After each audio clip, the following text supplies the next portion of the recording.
Waouh, waouh, waouh.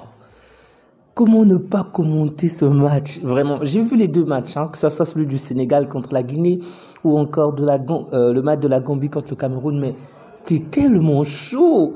Bon, pour le Sénégal, à vrai dire, je ne connais pas grand-chose. Je savais déjà que le Sénégal devait se qualifier quand même. Ce sont des champions d'Afrique. Mais le match du Cameroun, waouh, jusqu'à la fin, le match m'a gardé vraiment stressé. Et pourtant, je ne supporte aucune des deux équipes. C'est tellement fou. Vraiment jusqu'à la fin. Et j'avais toujours un œil sur Twitter pour voir ce qui se fait en ce moment parce que il y a pas mal de choses par rapport à l'affaire de tricherie du Real. Donc, j'étais constamment sur les matchs et également sur Twitter. Et donc, alors que le Cameroun, on va dire, avait enfin pris le dessus sur la Gambie en deuxième période, le Cameroun marque le premier but mais se fait rattraper. Ensuite, c'est la Gambie qui reprend le contrôle du jeu. Et là, je me suis dit, non, c'est fini pour le Cameroun. De l'autre côté, bien évidemment, le Sénégal a bien mis la main sur le frein pour dire que on est là, on va écraser la Guinée. Donc, la Guinée perd des points parce que ça se joue également sur le nombre de points entre le Cameroun et la Guinée. Donc, mais ensuite, le Cameroun revient au score, 2-2 partout. Et en 2 minutes, 2 ou 3 minutes, le Cameroun reprend l'avantage. Là, on passe à 3-2 en faveur du Cameroun. Vraiment, les Camerounais ont beaucoup à voir vraiment par rapport au jeu, parce que c'est quand même assez pauvre, je le dis, comparé par exemple au Sénégal et autres. Mais la manière dont ils ont été fervents, la manière dont ils ont gardé cette détermination jusqu'à la fin du match, ça c'est vraiment à féliciter. Vraiment bravo à eux. J'espère qu'ils vont vraiment s'améliorer sur le jeu de balle, sur la possession de jeu, la projection, mais la détermination, elle est bien là, vraiment elle est là. Les Lions indomptables reprennent l'avance 3-2. Ok. Et là, on assiste à un but de Mohamed Souna, je crois.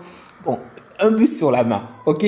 Il commet une faute. Bon, c'était... En fait, s'il n'y avait pas eu l'intervention de la VAR, ça devait être compliqué. Mais disons que le joueur de la Gambie, Mohamed Souna, marque de sa main, avec marque de la main. Et là, on passe à 3 buts partout. Et c'était chaud. Avant que... C'est vrai que j'avais vu le gardien camerounais signaler qu'il y a eu le but de la main. Mais je me disais, là, le Cameroun est mort. C'est fini. C'est vraiment fini. Eh ben non. La VAR annule carrément le but. Et là, qu'est-ce que je vois sur Twitter? Excusez-moi, que non, si le match se jouait à Bernabeu, le but devait quand même être validé.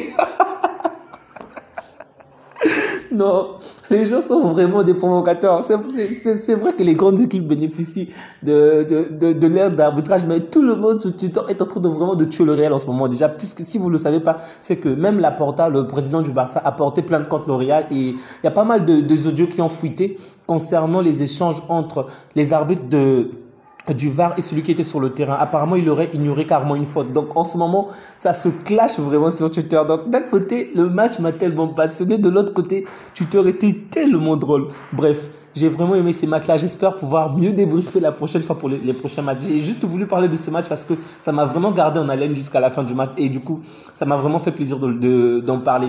Et du côté du Sénégal, vraiment, qu'est-ce que je pourrais dire? Mais qu'est-ce que je vais dire? Sincèrement, avant que la CAN ne commence, pour moi, le Maroc était largement le favori. Ok? L'équipe favori. Je le dis parce que on a tous vu cette équipe en Coupe du Monde. C'est vrai que le Sénégal avait quand même des blessés et c'était normal que la prestation n'était pas aussi bonne. Mais compte tenu de la vague du Maroc, je me disais que c'est le Maroc qui va le remporter. Et même aujourd'hui encore, c'est vrai que peut-être en termes d'attente, le Maroc a beaucoup d'attentes. Ça, c'est clair et net. Mais lorsque je vois le niveau du Sénégal, bon sang, je me dis... Il n'y a pas une équipe en ce moment qui fait peur au Sénégal, sincèrement. Il n'y a pas une équipe en ce moment qui peut se lever et voir le Sénégal dans les yeux. Le Sénégal écrase tout le monde en ce moment. Vraiment, ils ont mis fin au game. Et rendez-vous compte que c'est la première fois de leur histoire, je crois, que le Sénégal puisse gagner 3 matchs sur 3. Et je crois qu'ils ont battu le record, même le record des buts, en marquant 8 buts. 8 buts.